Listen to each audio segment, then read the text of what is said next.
They can't be that stupid. I muttered in a low voice, making Canis snort at me. Just shoot. Inquisitor Valane demanded with an angry voice. Of course I was shooting.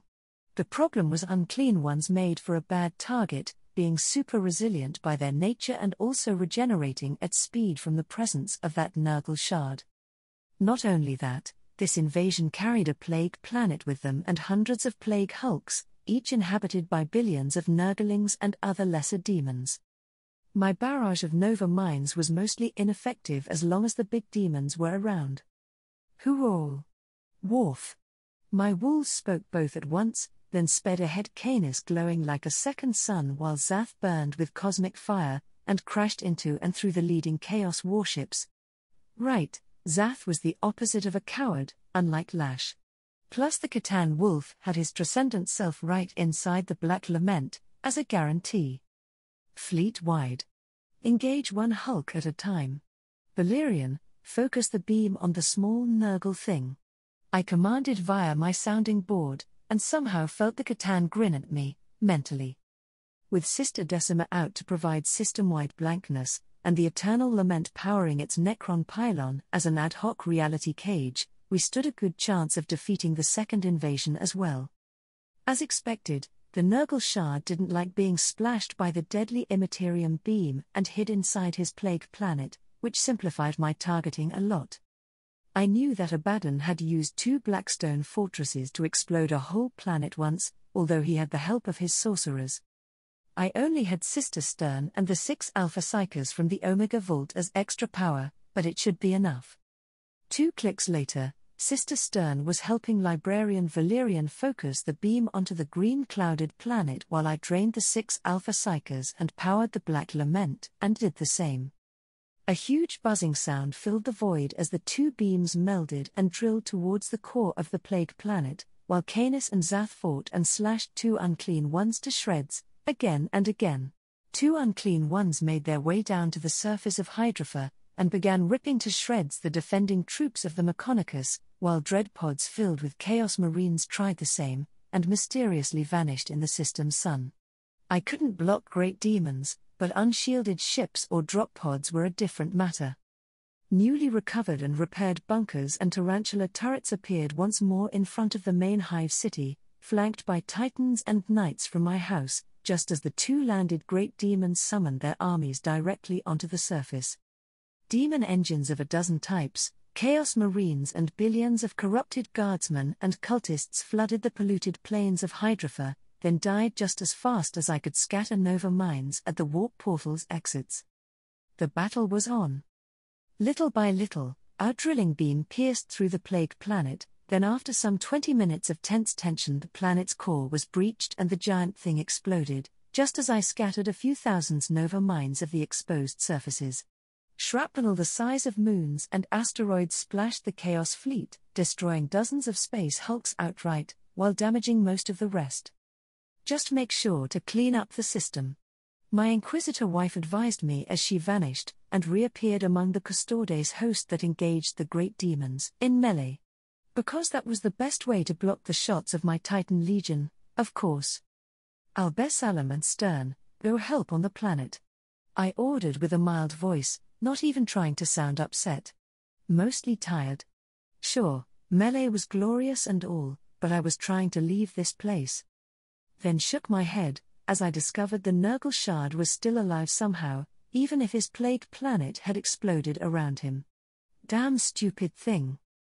I heard myself growl with irritation, then fired the Immaterium beam again, this time catching the thing straight on and vaporizing the shard as it stood still, possibly a little disconcerted. Keep calm, Lord Lancefire.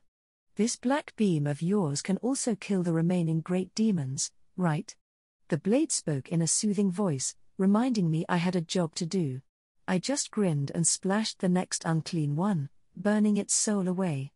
After a minute, I saw Canis fly at hyperspeed and bite through the dying great demon, then rush to help Zath with the remaining one. Rushed small steps arrived from the door and a little girl jumped in my arms, even turning her head to smile at me innocently. "Can I, Daddy?" I sighed inward and cursed my bleeding heart. Taking her small hand in mine, I pressed the beam button and fired on the last great demon, while my pariah powers drained the 6 alpha psychers once more. It hurts, but it's good. I am getting stronger. Purity muttered as tears began to drop from her eyes. Yeah. I know, little one. And this is only the beginning. There is only war, pain and the laughter of thirsty gods in this place. Don't splash me. I heard Zath comment in my mind, obviously worried the Immaterium beam would end his immortal life much too soon. It was funny, in an eldritch sort of way. The talismans of Vul were created exactly to fight the Catan star gods, and anything else on that scale. A mere Catan shard was an easy target. I hesitated for a second, then decided not to. Your help is valuable to me, Zath. You may feast on the corrupted souls. I answered as the beam focused more tightly and pinned the great demon like a cockroach on a dartboard. A minute later, the last great demon in the void was gone, its soul ripped apart among my wolves. Canis was also growing stronger and stronger, almost at the point he could escape the Tesseract when I brought him back. Almost, but not quite there yet. You had fun? I asked as my wolf nudged my glove away, then licked Purity's hand for some reason. Wolf, he answered in a grave voice, then sat down to watch the combat on the main screen. Duty? Not a wolf of many words, my brave Canis. Then again, what will I do when he start writing poetry? Hunting the pack's enemies made sense. You saw me, Canis. I shot the beam at the ugly demon. Purity claimed in a loud voice, and jumped from my lap into the wolf's thick fur. The wolf didn't speak, just licked her hair and watched the screen with an intense gaze. Right. There was more war to conduct. More space hulks to steal, mostly for metal and some old relics. The Death Guard to pin down and then obliterate their souls, via pariah rituals. Was this the last of Nurgle's strength? He should be way more powerful though. Yes, the shattered shards if caught in real space then locked down via pariah and Necron pylons could be destroyed, but he only lost half his actual strength with our garden invasion. And since life, disease and death kept happening, Nurgle wouldn't be vanquished so easily. He should recover. No, this second invasion was meant to influence the Great Game, possibly deny the Black Legion a foothold inside the Imperium, or acquire it at an cheaper cost. It wasn't exactly my domain, this whole intrigue of gods, but I was slowly learning. Or maybe I was getting smarter. Then again, my ships and troops, even my own actions were quite hard to predict by Chaos Diviners, being blank and all. Ships moving through real space and not the warp helped too. As for astropathic communications, we rarely needed to. It wasn't like I had to wait for orders at every step. Still, the last part was the main danger remaining for my crusade. My Inquisitor wife, she didn't truly realize what the warp did. Although wary of demons and corruption, she couldn't truly comprehend how the warp functioned and stole every thought and emotion. I clenched my fist and vanished every enemy from the surface, before they reached and infected the hive cities, leaving only 2 unclean ones to battle aside Titan and the Demonifuge, with the Custodes keeping watch. Most of them were already injured, since they lacked Catan blades and my better weave shields. Auramite armor was good, but already behind the curve. The Tyranids had already adapted to chaos spells and weapons, making their insect carapace the best armor in the universe against the warp, not to mention projectile and energy weapons. Perhaps I could help them, and help myself too. Tiamat-class armor, bonded over Auramite would increase the defense of power armor by another order of magnitude. The heroic twin crusade of Hydrafa had once more decimated my troops, in the true meaning of the word, as in losing 10% of my units. Sure, there was also the fact that most of the majority of my human units consisted of infantry, sentinels, and tarantula turrets, which were never going to become able to withstand great demons and similar kinds of damage. Even a Titan could be felled by a great demon most of times, thus a simple auxiliary trooper with a meager carapace plate covered with blackstone or Tyranid shells stood no chance at all. On the other hand, I could and did requisition anything of value from this forge world, including all their sentinels, flak batteries and non-essential lasguns and missiles. I had a feeling I would need them for the next part. My artillery regiments benefited too, as my brain discovered I could in fact add another gun barrel to the first one installed on basilisks, and thus send out both a high-explosive shell and a second later an incendiary round to burn away the shell-shocked wounded or crippled enemies. The new Sentinels I received from Hydrophil will get a similar upgrade, but on their back, carrying a twin mortar shooting HE and incendiary bombs. I had just enough old models of Sentinels to form a mortar company for each infantry regiment, adding some 10% extra firepower in total. And while Spartan proposed to use a twin-feed heavy bolter with armor-piercing and HE bolts firing sequentially, I nixed that. Armor-piercing bolts were enough for now. The fleet also received a few minor upgrades, like a railgun battery for my escort corvettes to make them less useless after expending their torpedoes, 100 squadrons of space fighters receiving the new LAS beamers instead of LAS cannons, and some extra plating with Tiamat carapace armor. Luckily, the Tyrannid carapace was only bone, and thus much lighter than metal or blackstone. Just as the Eldar discovered, bone was light, and thus fighters were faster and more maneuverable. The same improvement was noticed for my Primaris Marines, when discarding the heavy stone armor for equally resilient Tiamat bone armor, but 20 times lighter. Especially the Primaris Scouts, while wearing Tiamat Terminators, could now move and react with amazing speed, returning them to their primary role of sneaky fast scouts and amazing space Hulk sweepers. We will still use Blackstone for units without warp protection, but for everyone else with blank genes? We had a leg up on the opposition now.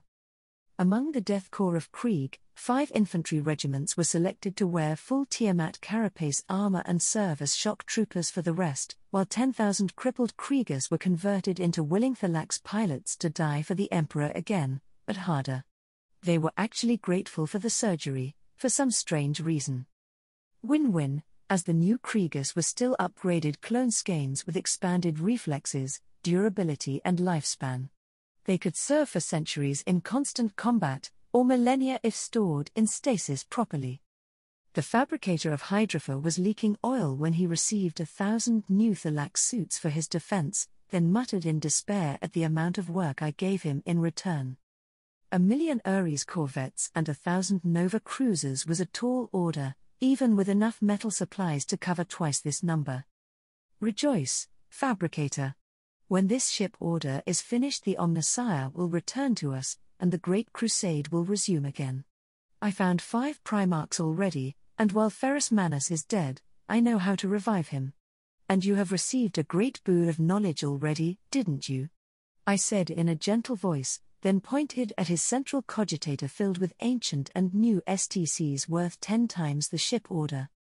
That is correct //true / exciting Lord Lancefire. Are you actually heading out to the Halo stars now? The fabricator asked, a bit too curious. Well, I think it will be a round tour of the galaxy eventually. I covered the east and south already, now it's the west and the north. Who knows, maybe more Chaos invasions or Tyrannid fleets will cross my path, right? I asked rhetorically. If I was 5,000 years younger, I would actually join your crusade in person. I believe you will find even more STCs in your travels, for the glory of Omnissiah and the quest for knowledge. The fabricator proclaimed in a grave voice, then hugged me tight with a dozen metallic arms. No I prefer pretty flesh women in my arms. I also have a duty to procreate and make more blank Astartes. Emperor given, actually. I grunted and struggled to get away from the incensed and oily embrace. We know all about your holy duty, Lord Lancefire. Your daughter Janice has visited us too, carrying a large host of silent sisters for your task. And a host of Adeptus Custodes as a guarantee. You met some of them already, the fabricator said in a strange voice, perhaps disbelief or reluctance to let go. What else? I asked politely, since I didn't want to use force on a new friend. The Brotherhood. Did they really kill Vulcan? He asked in a low voice. Did I say anything about the Cabal to him? Not that I recalled. Kill is not the right word, Fabricator. Drained his motive force. That's it. The body is mostly intact, and his genes can still produce new Astartes. I explained a bit wary. I see / understand / know what you mean, Lord Lancefire. If there's a body, there is a chance. Vulcan's creations have always amazed me for their artifice and elegance. Sometimes even better than the work of the ancients, and definitely more artful. Much like the Custodes themselves, right? The fabricator asked me with a knowing voice.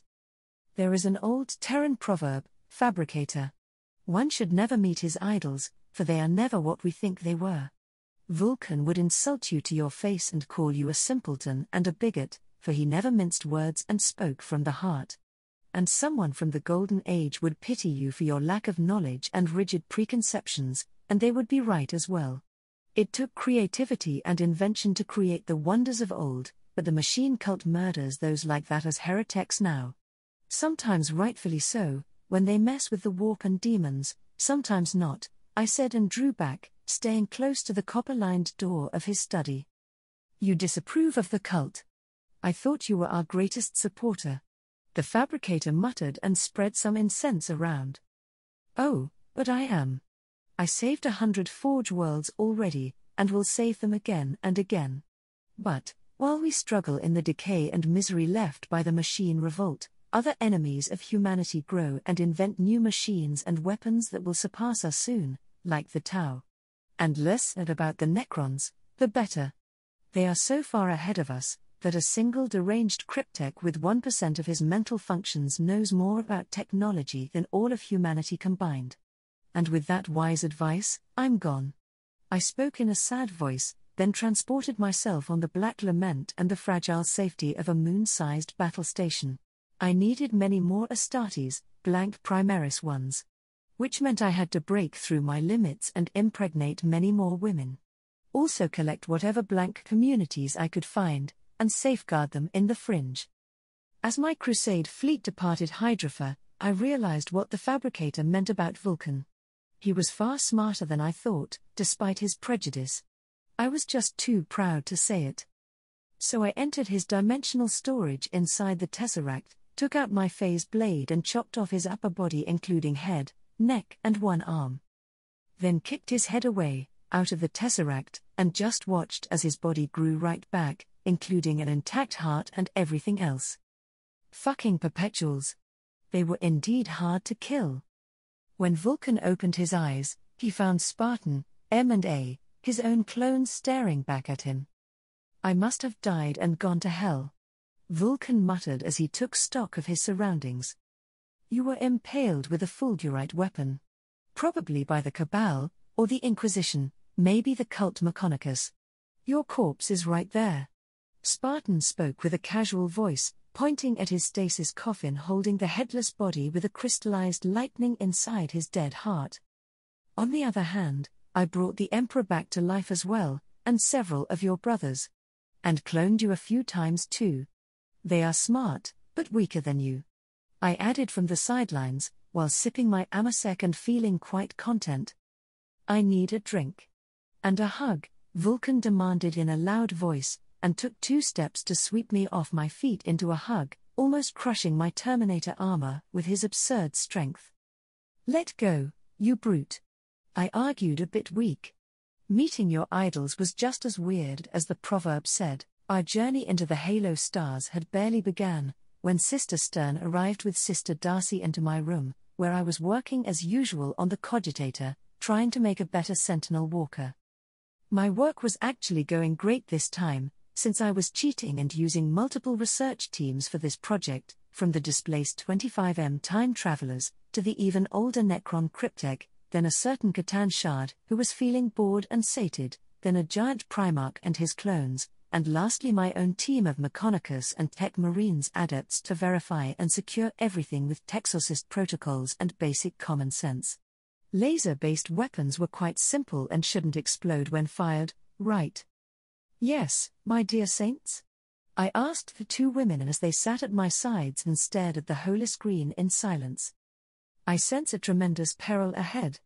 And Darcy has been gifted a vision, giants of stone fighting Eldar titans, Stern said in a cold voice. Well, if the breath of God's weapon was what I suspected it to be, then there would be other players trying to get their paws on it, or destroy it. Igznilo. That is the word our God Emperor sent. Darcy added in a shy voice. I saved the new Sentinel Walker project, and leaned back in my seat. Out of nothing is what the word meant. Zath would know more, but I shouldn't abuse his knowledge or favor too much. I learned my lesson by dealing with other gods, and since I suspected I already burned all my goodwill with Aisha, no point losing my Catan favor too. Stepping out of a different dimension, the devil I thought about emerged at my back and rested his wolf head on my shoulder. Forge World Igznilo, now under attack by the craft world Biel-Tan. The weapon is powerful, but already misunderstood and misused by those stupid tech priests, stone golems, really? Zath commented on my manifold connection, sounding kinda annoyed at the regular stupidity of the tech priesthood. The coordinates for our destination appeared by Catan magic in my database, just as I began the index search for this new Forge world. Okay, fine. Having a Catan star god on your side was quite a boon. As long as he was truly helpful, and not planning something deadly or nefarious. And considering his fun time was eating billions of souls or entire stars, I wasn't ready to bet anything on his peacefulness. And if we go there, will you behave, or will I need to consume a precious weapon to pacify you? I asked rhetorically, while Stern jumped back and began glowing menacingly at the fake Fenrisian wolf. Worf. Woof. Zath spoke in wolf togue, which likely meant we are allies or pack brother, then he vanished in his pocket dimension as Stern made a claw out of warp and faith energy to crush him. Damn monster. I don't like it being so close to you, my love. Ephrail Stern growled as her aura slowly dissipated. That wasn't Canis, I would guess, Darcy said in a confused voice. His evil twin, more or less. You can tell by the lack of a Rosarius necklace. I explained in a lighter voice. Common sense was painfully lacking in most of humanity. Darcy blushed, then nodded. The Holy Wolf is the only one deserving his protection. Makes sense. I just shook my head. Darcy was a classic sister of battle in most regards, including the unwavering devotion to the Emperor. She was also a living saint, which meant sometimes the Emperor would reach out to share a thought or advice, and maybe even grant her superpowers in dire need. Hasn't happened since Cadia, to be fair, so Darcy must be quite low-ranked on the Emperor's Discord channel. Then again, the Emperor himself sent me a warning, via his saint. Maybe I should pay attention. An entire Eldar craftworld and their Wraithbone titans, I had a feeling my Inquisitor wife would not suffice as a diplomatic envoy to settle things out. The Emperor wouldn't like it if I demolished said craftworld, without a perfectly good reason. And since the craftworld was called Biel-Tan, that meant. Why is Biel-Tan important? I should know this. I mused out loud, and began searching the database on the Cogitator. Yes, they usually exterminated anyone trying to colonize an Exodite, or Maiden planet. So if this new Forge world was located on a Maiden world, there would be conflict. But the Emperor had sent the name of the planet, not the name of the craftworld, which meant Igznilo was a target, not a rescue operation. It pained me, since Forge worlds were rare and precious, and I would rather burn a Eldar craftworld than a Forge world, no matter the Heaven Alliance or whatever the good gods called themselves. Good gods, ha. Cain was the god of war and murder, while Sagorak was arguably worse, think not just murder, but sadistic murder while laughing madly, and Ened was literally the god of the dead. I wanted better allies.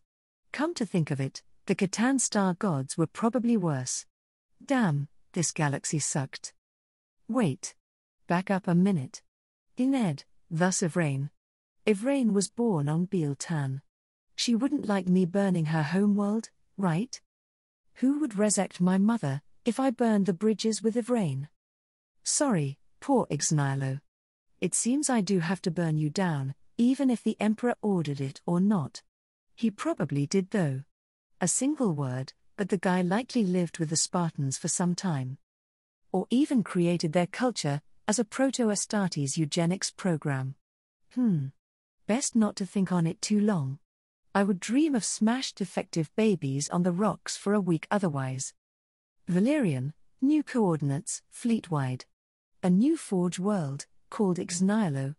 Expect a strong Eldar presence, and worse. I ordered while sending the nav data to the fleet, then turned the Sentinel Walker project back on. The multi-laser was the mainstay weapon of the Imperium, but it was also too weak. Not even regular Chaos Marines or Tyrannid Horngaunts could be killed by the weapon, which made the Sentinel having to rely on the other weapons like the Las Cannon or Chainsword to engage deadlier targets. Luckily, the Demiurge Fane database had the perfect weapon to replace the multi-laser, the Demiurge Iron Beamer. Which was likely why the Tau also used the Iron Beamer for most of their Walker suits, with deadly results versus most enemies, including Space Marines, Orcs and even Necron infantry. I wasn't above copying a good design choice, especially if it worked so well. Good job, my Tau friends. After delicately and painfully modifying the Sentinel schematics to replace the multi-laser with an Iron Beamer, I saved the project and sent it to my research teams for extra verification. While I was quite good at my job, I didn't get to be me, by acting stupid. There were smarter people around to check and fix my work. Want me to help you relax, my Lord Captain? A shy voice whispered as I leaned back. Should I make love with a beautiful sister of battle, before heading into Emperor knows what danger? Was I even asking? We can start with a shower. I answered smartly, as the Halo Crusade fleet dropped out of hyperspeed near the Ixnilo system. The giant craft world appeared on the main hololith screen, with most solar sails retracted while a hive of void fighters and escort craft buzzed around like an angry bee swarm. Mostly ignoring my fleet, the craft word continued their landing operations onto the Forge world, while a single escort with a pair of fighters moved to intercept my fleet. Lancefire and other Monkeys. State your intentions or be destroyed. The corvette-sized craft sent via a non-secured Vox transmission. Ahem. They appear to be rather arrogant, these sneaky Eldar. Although they also know your name, Lord Captain. Curious. Celine, a granddaughter of mine who had the Vox master post, observed with a grim tone. Well, we are not going to be destroyed, Celine. And since a single of our Blackstone fortresses is quite a match for their craft world, they also know that. I am inviting their Void Captain aboard, for more secure negotiations. I answered in a mild voice, then displaced the rude Eldar right in front of my command throne, and under the guns of a security squad of Primaris Astartes in Terminator armor. You are the Lancefire? The Eldar captain yelled at first, then reduced his volume as he realized where he stood. If you mean the savior of your entire race, and the one who killed Slaanesh, then yes. I am that Lancefire. Rogue Trader Pef Lancefire, among other titles. I replied in a casual tone. The Eldar guy hesitated for a minute, probably rethinking his latest words. Then he bowed low. Many still cannot believe the dreaded she who thirsts is actually dead. But we know, for Lord Ened has been born, just like Emissary Evrain has promised, he stated in a more respectful voice. I remained silent and waited. There was more. Many of us wonder if your famous friendship with Lord Sagorak is also due to your similar genocidal inclinations. What we gained is barely above what we lost, on the grand scales of time. The Eldar continued in a grave voice. I nodded. So you are saying, I wasn't genocidal enough? Should I tip the scales a bit more? Blow up a few more craft worlds, perhaps? I asked, a bit curious. His eyes flashed with fear, then anger. That's not at all what I was saying, Lord Lancefire. As for this cleansing action on the nearby planet, we do not need your help. Lil Tan has enough forces to eradicate the menace. I sighed out loud. I think you're saying that you are about to commit genocide on an Imperial Forge world, and I should stand back and allow it. Not only that, but my aid in this genocide is not necessary. Correct? This world is not an Imperial planet, Lord Lancefire. That mad tech priest Vetius_Telek is trying to merge with an ancient weapon from the War in Heavens, the Quenig, and in doing so, eradicate this entire timeline and the galaxy as well. He must be destroyed. The Eldar guy claimed in a convinced voice. Temporal manipulations and eradicating the galaxy? Was this Catan weapon something similar to the celestial orrery used by the Necrons? If so, a silly tech priest with silly superstitions might indeed produce a cataclysm of galactic proportions. Is this true, Zath? I asked on the manifold. Pretty much. Their Farseer was not wrong, until now. We should recover and reprogram the breath for safer use. Unless you do want to destroy the galaxy. The Catan star god answered in slight humor. Maybe not humor. This Catan guy was likely more genocidal than me. I thought for a minute, considering a dozen scenarios, from landing my army on the planet to help the Eldar, and up to destroying both the Eldar and the doomed Forge world, and stealing the weapon in between. But I also knew the eyes of the gods were locked on this place, since the Emperor himself sent a message, and Ivrain was likely behind all this, for her own god. Sneaking away with the loot and faking a mutual destruction scenario wasn't going to fly. Fine. I could sell my services for the highest bidder, and then steal the loot. Much better. I will have to verify all this, and likely speak with both the fabricator and your Farseer. Meanwhile, try to consider what my aid is worth, and what can you offer me in return. And pray it is more valuable than what the fabricator will offer. Rogue Trader is not only a title, after all, I concluded with a smirk, then sent the Eldar guy back on his ship. It took a minute, but the fabricator of Ixnilo was not very hard to find. Although he seemed infested with strange crystals inside and out, so he wasn't exactly credible either. As for the other tech priests and acolytes on the planet, the less said the better. Whatever the Catan weapon did, they weren't human anymore, and more like half-stone and crystal puppets. Lord Lancefire, that's quite a big fleet you have there. Over 500 capital ships and those 2 giant forts. It is quite enough for my plans. Join me, and we will conquer both Terra and Mars with ease. After I become the new Emperor, you can be my serene vizier, my right hand in the Imperium. Margus Telek proposed with a giant grin. Dude, that's like a dozen heresies in one sentence, with the lesser ones being worth death by furious pyre and the others even worse. But trying to give me more work as my reward for treason was quite the cherry on top. I heard my Inquisitor wife's teeth grind together in anger, while Sister Stern began to glow menacingly. This too reminded me why stupid people should not be allowed to rule anything. That's quite a radical proposal, fabricated Telek. Let me consider it, and I'll get back to you. I answered politely and turned the picked screen off. Going autistic, now. And check the cogitators for datasphere viruses, protocols Gamma and Omega. I ordered in a heavy voice. A few minutes of wary and tense checking followed, as the Blade and my Texorcists struggled to clean up the cogitator buffers of insidious memetic attacks, which split off copies and roamed the ship's network like a disease spreading at hyperspeed. I'll clean up the personality transfer mess. And have your pet Cryptek check again afterwards. The weapon is more potent than you realize. Zath sent on the manifold, raising the threat level of this mad fabricator to Tier 9 in my personal danger scale. And since Tier 10 were dark gods and others on that scale, Mr. Telek was in quite good company. Sadly, it took an hour of datasphere combat to erase the vestiges of a minute of video chat with the infected tech priest. So when the Eldar Farseer flew towards the Singularity battleship on a lone void fighter, I sighed in relief. The Eldar was willing to pay for my help, which meant the battle was half won. Now, I only had to choose my currency in which to be paid. Rogue Trader Pef Lancefire, I am Farseer by Alana Theorel. Have you spoken to the mad tech priest? And emerged undamaged? She asked, a bit rhetorical. There's nobody alive on that planet, Farseer. The Catan weapon has consumed everyone and puppets them for fun.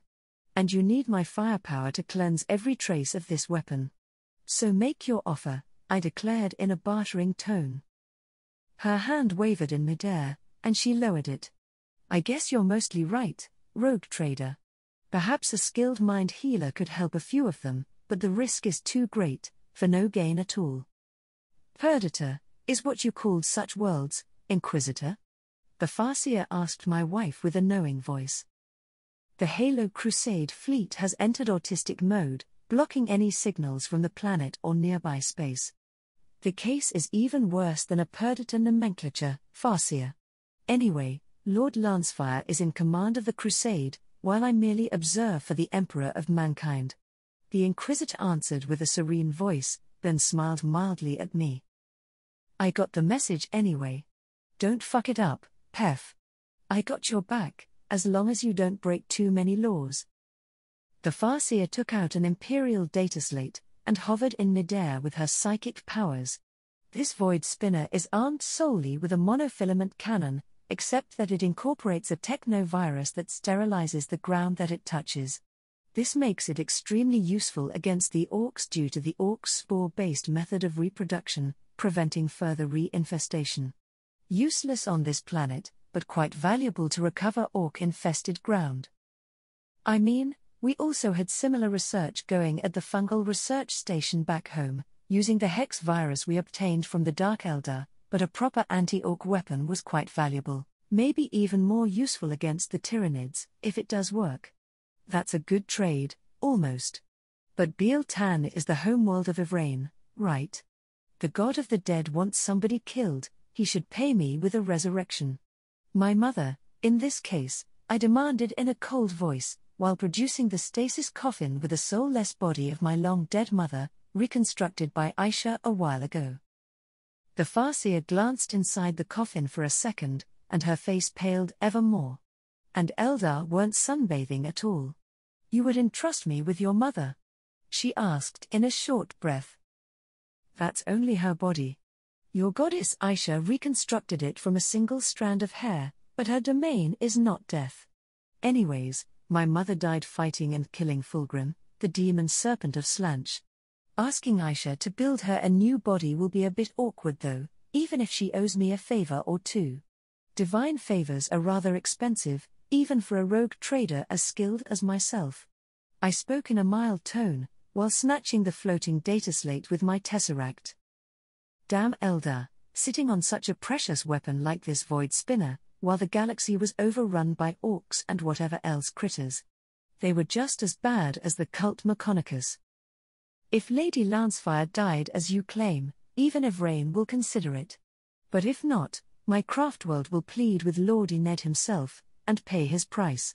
The galaxy will be saved today, so it will be worth it. The Farseer spoke in a faint voice, then vanished as I returned her on her craftworld, along with my mother's stasis coffin. So, are you ready for a show, Zath? I asked, a bit amused. Don't mess with those Nova mines. They kinda hurt from up close. The Gatan star god sent back on the manifold, and teleported deep inside the planet. I might have overspent a few hundred Nova mines to make the planetary bombardment credible, especially with a keen Farseer watching me.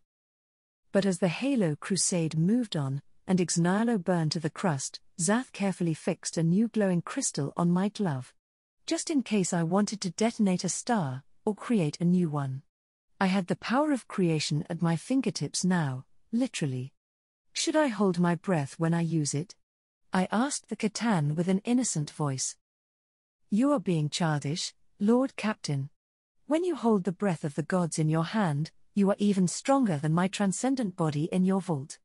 It is not a toy box, like that silly tech priest thought. Zath answered in a grave voice. I want to make adamantium now. Armed sentinels made of adamantium. And power fists for their arms. I demanded in a petulant voice. At least is not stone golems with stone fists. Humanity is still doomed. The ancient star god complained in a childish voice. Live a little, Zath. We need to manufacture more of that Eldar virus though, and genocide some orcs planets next. I bet you'll love that, right? I asked, a bit rhetorical. The alien wolf grinned at me with a hungry mouth. He never said no to another genocide. My crusade fleet has grown strong. Perhaps an understatement, also perhaps a shameful boast. We are strong when compared to the weak, and very weak still when compared to the strong. A giant wog, like that of the War of the Beast with millions of orc ships and even weaponized moons, would be more than a match, like Primarch Vulcan can attest to. He died there.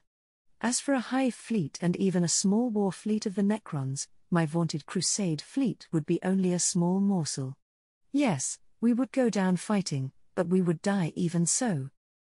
Anyways, here in the Klebo system, the local Imperial forces are just as overpowered and undergunned like we would be when faced with Hive Fleet Leviathan.